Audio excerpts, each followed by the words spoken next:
Ruinas de Potosí, el ciclo de la plata. Analizando la naturaleza de las relaciones metrópoli-satélite a lo largo de la historia de América Latina como una cadena de subordinaciones sucesivas, André Gondal Frank ha destacado en una de sus obras que las regiones hoy día más signadas por el subdesarrollo y la pobreza son aquellas que en el pasado han tenido lazos más estrechos con la metrópoli y han disfrutado de periodos de auge. Son las regiones que fueron las mayores productoras de bienes exportados hacia Europa o posteriormente hacia Estados Unidos, y las fuentes más caudalosas de capital, regiones abandonadas por la metrópoli cuando por una u otra razón los negocios decayeron. Potosí brinda el ejemplo más claro de esta caída hacia el vacío. Las minas de plata de Guanajuato y Zacatecas en México vivieron su auge posteriormente. En los siglos XVI y XVII, el Cerro Rico de Potosí fue el centro de la vida colonial americana. A su alrededor giraban de un modo u otro la economía chilena, que le proporcionaba trigo, carne seca, pieles y vinos, la ganadería y las artesanías de Córdoba y Tucumán, que la abastecían de animales de tracción y de tejidos, las minas de mercurio de Huancavelica y la región de Arica por donde se embarcaba la plata para Lima, principal centro administrativo de la época. El siglo XVIII señala el principio del fin para la economía de la plata, que tuvo su centro en Potosí. Sin embargo, en la época de la independencia, todavía la población del territorio que hoy comprende Bolivia era superior a la que habitaba lo que hoy es la Argentina. Siglo y medio después, la población boliviana es casi 6 veces menor que la población argentina. Aquella sociedad potosina, enferma de ostentación y despilfarro, solo dejó a Bolivia la vaga memoria de sus esplendores, las ruinas de sus iglesias y palacios y 8 millones de cadáveres de indios. Cualquiera de los diamantes incrustados en el escudo de un caballero rico valía más, al fin y al cabo, que lo que un indio podía ganar en toda su vida de mitallo. Pero el caballero se fugó con los diamantes. Bolivia hoy es uno de los países más pobres del mundo. Podría jactarse, si ello no resultara patéticamente inútil, de haber nutrido la riqueza de los países más ricos. En nuestros días, Potosí es una pobre ciudad de la pobre Bolivia, la ciudad que más ha dado al mundo y la que menos tiene. Como me dijo una vieja señora potosina, envuelta en 1 kilómetro de chal de lana de alpaca, cuando conversamos ante el patio andaluz de su casa de 2 siglos. Esta ciudad condenada a la nostalgia, atormentada por la miseria y el frío, es todavía una herida abierta del sistema colonial en América. Una acusación. El mundo tendría que empezar por pedirle disculpas. Se vive de los escombros. En 1640, el padre Álvaro Alonso Barba publicó en Madrid, en la imprenta del Reino, su excelente tratado sobre el arte de los metales. El estaño, escribió Barba, es veneno. Mencionó cerros donde hay mucho estaño, aunque lo conocen pocos, y por no hallarle la plata que todos buscan, lo echan por ahí. En Potosí se explota ahora el estaño que los españoles arrojaron a un lado como basura. Se vende en las paredes de las casas viejas como estaño de buena ley. Desde las bocas de los 5.000 socavones que los españoles abrieron en el Cerro Rico se ha chorreado la riqueza a lo largo de los siglos.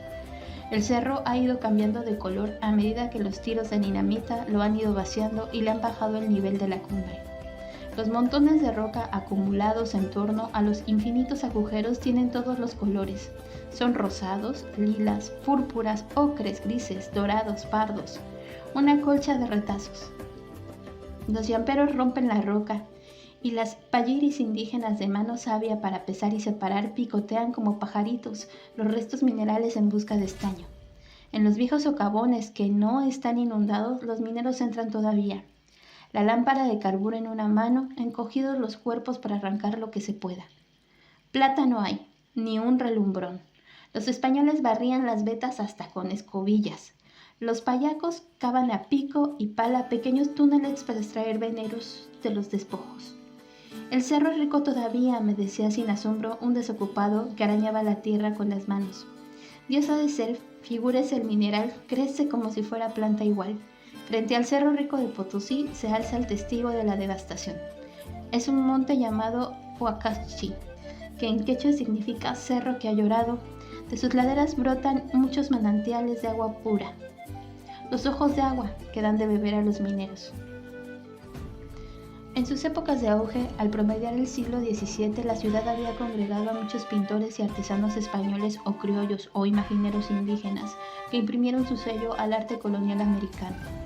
Melchor Pérez de Holguín, el Greco de América, dejó una vasta obra religiosa que a la vez delata el talento de su creador y el aliento pagano de estas tierras. Se hace difícil olvidar, por ejemplo, a la espléndida Virgen María que con los brazos abiertos da de mamar con un pecho al niño Jesús y con el otro a un santo. Los orfebres, los cinceladores de platería, los maestros de repujado y los ebanistas, artífices del metal, la madera fina, el yeso y los marfiles nobles, nutrieron las numerosas iglesias y monasterios de Potosí con tallas y altares de infinitas filigranas, relumbrantes de plata y púlpitos y retablos valiosísimos. Los frentes barrocos de los templos, trabajados en piedra, han resistido el embate de los siglos, pero no ha ocurrido lo mismo con los cuadros. En muchos casos mortalmente mordidos por la humedad, ni con las figuras y objetos de poco peso. Los turistas y los párrocos han vaciado las iglesias de cuanta cosa han podido llevarse, desde los cálices y las campanas hasta las tallas de San Francisco y Cristo en haya o fresno. Estas iglesias desvalijadas, cerradas ya en su mayoría, se están viniendo abajo, aplastadas por los años. Es una lástima porque constituyen todavía, aunque hayan sido saqueadas, formidables tesoros en pie de un arte colonial que funde y enciende todos los estilos, valioso en el genio y en la herejía. El signo escalonado de Tiwanaku en lugar de la cruz y la cruz junto al sagrado sol y la sagrada luna. Las vírgenes y los santos con pelo natural, las uvas y las espigas enroscadas en las columnas hasta los capiteles junto con la cantuta, la flor imperial de los incas, las sirenas, Baco y la fiesta de la vida alternando con el ascetismo románico, los rostros morenos de algunas divinidades y las cariátides de rasgos indígenas. Hay iglesias que han sido reacondicionadas para prestar, ya vacías de fieles, otros servicios. La iglesia de San Ambrosio se ha convertido en el cine Omiste. En febrero de 1970, sobre los bajorrelieves barrocos del frente se anunciaba el próximo estreno. El mundo está loco, loco, loco. El templo de la Compañía de Jesús se convirtió también en cine, después en depósito de mercaderías de la empresa Grace y por último en almacén de víveres para la caridad pública. Pero otras pocas iglesias están aún mal que bien en actividad. Hace por lo menos siglo y medio que los vecinos de Potosí queman cirios a falta de dinero. La de San Francisco, por ejemplo, dicen que la cruz de esta iglesia crece algunos centímetros por año y que también crece la barba del Señor de la Veracruz, un imponente Cristo de plata y seda que apareció en Potosí traído por nadie, hace 4 siglos. Los curas no niegan que cada determinado tiempo lo afectan y le atribuyen hasta por escrito todos los milagros, conjuraciones sucesivas de sequías y pestes, guerras en defensa de la ciudad acosada. Sin embargo, nada pudo el Señor de la Veracruz contra la decadencia de Potosí. La extenuación de la plata había sido interpretada como un castigo divino por las atrocidades y los pecados de los mineros. Atrás quedaron las misas espectaculares como los banquetes y las corridas de toros, los bailes y los fuegos de artificio. El culto religioso a todo lujo había sido también, al fin y al cabo, un subproducto del trabajo esclavo de los indios. Los mineros hacían en la época del esplendor fabulosas donaciones para las iglesias y los monasterios y celebraban suntuosos oficios fúnebres, llaves de plata pura para las puertas del cielo. El mercader Álvaro Bejarano había ordenado en su testamento de 1559 que acompañaran su cadáver todos los curas y sacerdotes de Potosí. El curanderismo y la brujería se mezclaban con la religión autorizada. En el delirio de fervores y los pánicos de la sociedad colonial, la extremunción con campanilla y palio podía, como la comunión, curar al agonizante, aunque resultaba mucho más eficaz un jugoso testamento para la construcción de un templo o de un altar de plata. Se combatía la fiebre con los evangelios, las oraciones en algunos conventos refrescaban el cuerpo, en otros daban calor. El credo era fresco como el tamarindo o el nitro dulce, y la salve era cálida como el azahar o el cabello de choclo. En la calle Chuquisaca puede uno admirar el frontis roído por los siglos de los condes de Carma y Callara, pero el palacio es ahora el consultorio de un cirujano dentista.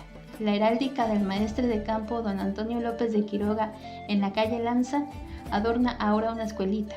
El escudo del Marqués de Otavi, con sus leones rampantes, luce en el pórtico del Banco Nacional. ¿En qué lugares vivirán ahora? Lejos se han debido ir. La anciana potosina, atada a su ataúd, me cuenta que primero se fueron los ricos y después también se fueron los pobres. Potosí tiene ahora 3 veces menos habitantes que hace 4 siglos. Contemplo el cerro desde una azotea de la calle Uyuni, una muy angosta y vibrante callejuela colonial, donde las casas tienen grandes balcones de madera, tan pegados de vereda a vereda que pueden los vecinos besarse o golpearse sin necesidad de bajar a la calle. Sobreviven aquí, como en toda la ciudad, los viejos candiles de luz mortecina, bajo los cuales, al decir de Jaime Molins, se solventaron querellas de amor y se escurrieron como duendes embosados caballeros, damas elegantes y tahúres. La ciudad tiene ahora luz eléctrica, pero no se nota mucho. En las plazas oscuras, a la luz de los viejos faroles, funcionan las tómbolas por las noches. Vi rifar un pedazo de torta en medio de un gentío. Junto con Potosí, cayó Sucre, esta ciudad del valle de clima agradable que antes se había llamado Charcas, La Plata y Chuquisaca sucesivamente. Disfrutó buena parte de la riqueza que emanaba de las venas del Cerro Rico de Potosí. Gonzalo Pizarro, hermano de Francisco, había instalado allí su corte fastuosa, como la del rey que quiso ser rey y no pudo. Iglesias y caserones, parques y quintas de recreo brotaban continuamente junto con los juristas, los místicos y los retóricos poetas que fueron dando a la ciudad de siglo en siglo su sello. Silencio Sucre, silencio no más. Pero antes, esta fue la capital cultural de 2 virreinatos, la sede del principal arzobispado de América y del más poderoso tribunal de justicia de la colonia, la ciudad más ostentosa y culta de América del Sur.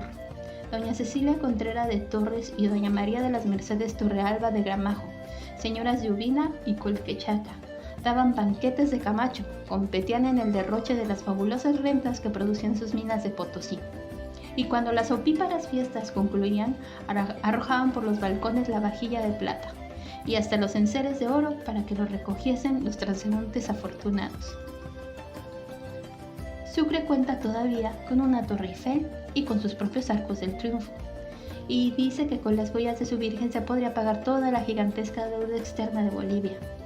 Pero las famosas campanas de las iglesias que en 1809 cantaron con júbilo a la emancipación de América, hoy ofrecen un tañido fúnebre. La ronca campana de San Francisco, que tantas veces anunciara sublevaciones y motines, hoy dobla por la mortal inmovilidad de Sucre. Poco importa que siga siendo la capital legal de Bolivia y que en Sucre resida todavía la Suprema Corte de Justicia. Por las calles pasean innumerables leguleyos enclenques y de piel amarilla, sobrevivientes testimonios de la decadencia, doctores de aquellos que usaban quevedos con cinta negra y todo. Pues desde los grandes palacios vacíos, los ilustres patriarcas de Sucre envían a sus sirvientes a vender empanadas a las ventanillas del ferrocarril. Hubo quien supo comprar, en otras horas afortunadas, hasta un título de príncipe. En Potosí y en Sucre solo quedaron vivos los fantasmas de la riqueza muerta. En Huanchaca, otra tragedia boliviana. Los capitales anglo-chilenos agotaron durante el siglo pasado vetas de plata de más de 2 metros de ancho, con una altísima ley. Ahora solo restan las ruinas humeantes de polvo. Huanchaca continúa en los mapas como si todavía existiera, identificada como un centro minero, todavía vivo con su pico y su pala cruzados. ¿Tuvieron mejor suerte las minas mexicanas de Guanajuato y Zacatecas?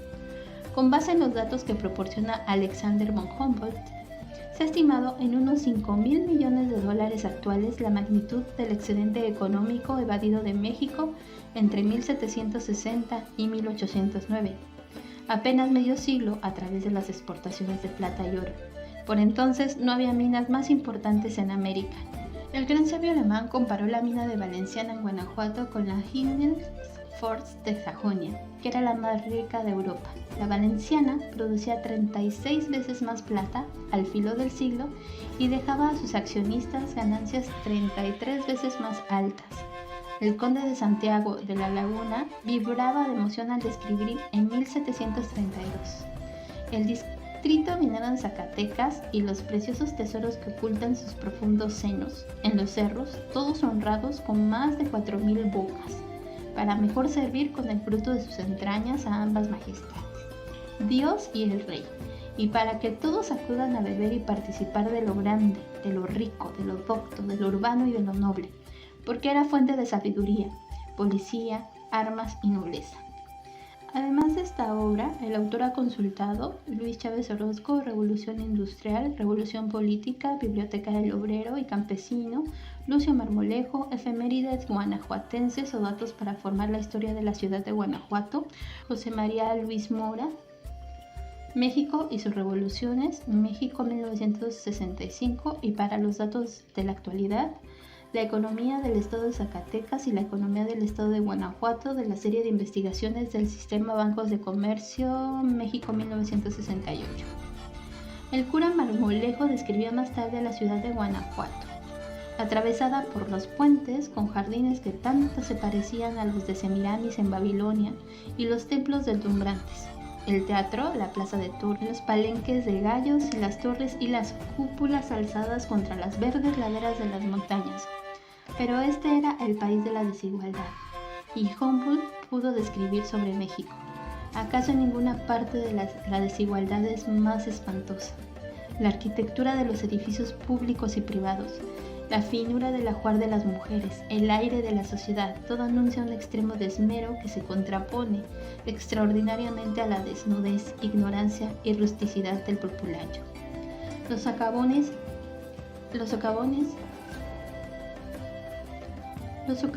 engullan hombres y mulas en las lomas de las cordilleras. Los indios, solo para salir del día, padecían hambre endémica y las pestes los mataban como moscas. En un solo año, 1784, una oleada de enfermedades provocadas por la falta de alimentos, que resultó de una helada arrasadora, había cegado más de 8,000 vidas en Guanajuato. Los capitales no se acumulaban, sino que se derrochaban. Se practicaba el viejo dicho, padre mercader, hijo caballero, nieto pordiosero. En una representación dirigida al gobierno en 1843, Lucas Alamán formuló una sombría advertencia mientras insistía en la necesidad de defender la industria nacional mediante un sistema de prohibiciones y fuertes gravámenes contra la competencia extranjera. Preciso es recurrir al fomento de la industria como única fuente de una prosperidad universal, decía. De nada serviría a Puebla la riqueza de Zacatecas si no fuese por el consumo que proporciona a sus manufacturas. Y si éstas decayesen otra vez como antes ha sucedido, se arruinaría ese departamento, ahora floreciente, sin que pudiese salvarlo de la miseria la riqueza de aquellas minas. La profecía resultó certera. En nuestros días, Zacatecas y Guanajuato ni siquiera son las ciudades más importantes de sus propias comarcas. Ambas languidecen rodeadas de los esqueletos de los campamentos de la prosperidad minera. Zacatecas, alta y árida, vive de la agricultura y exporta mano de obra hacia otros estados. Son bajísimas las leyes actuales de sus minerales de oro y plata, en relación con los buenos tiempos pasados. De las 50 minas que el distrito de Guanajuato tenía en explotación, apenas quedan ahora 2. No crece la población de la hermosa ciudad, pero afluyen los turistas a contemplar el esplendor exuberante de los viejos tiempos, a pasear por las callejuelas de nombres románticos, ricas leyendas y a horrorizarse con las 100 momias que las sales de la tierra han conservado intactas. La mitad de las familias del estado de Guanajuato, con un promedio de más de 5 miembros, viven actualmente en chozas de una sola habitación.